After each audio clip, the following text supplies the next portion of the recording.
In the mobile care project, we piled up national case studies or reports on live-in care services in respective member states of the European Union. And the partners of the projects came up with quite similar conclusions, which I would like to summarize now. The first conclusion and the most important point of the research is that this kind of service is provided by and large by undeclared workers. There is a lot of bogus self-employment, but also just third country nationals not being registered, not being duly posted, just directly employed by the families of those who need care. This is a problem that we've described as the problem of intentional turning of blind eye by the governments on the issue, simply because it solves very expensive social problem at relatively low cost. Unfortunately, this cost is carried by caregivers themselves.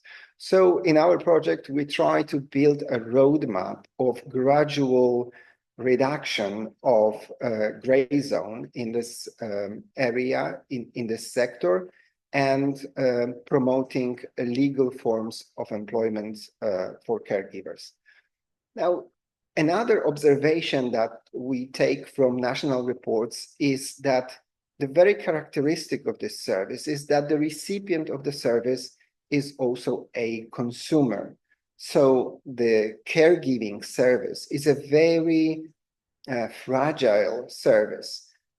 We were discussing about the possibilities of applying the full-time employment contract to caregivers and came to the conclusions that it is very difficult to do, simply because you would have to hire 3 or even 4 caregivers to take care 24 hours a day for a person in need of care, because the caregivers would have to take shifts.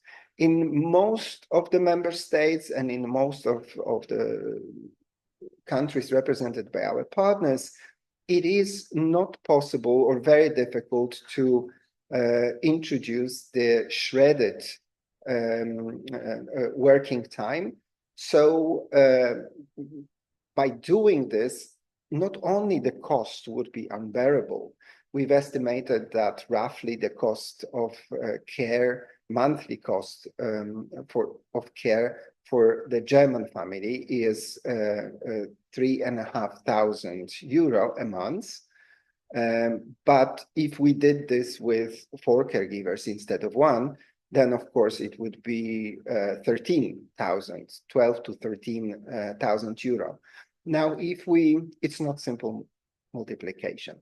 Now, if we do this, there is also another problem, that the recipient of care doesn't want many caregivers to take care of him or her.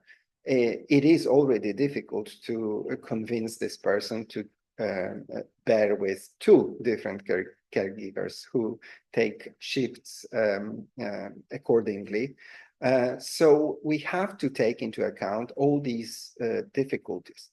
But the most important conclusion from the research is that whichever goal we take, whichever road we take, we would have to involve heavy government subsidies in order to reduce black market. Otherwise, it will always be in the black market, which of course diminishes the security, the safety of the care recipient, but also the working conditions and the workers' rights of the caregivers.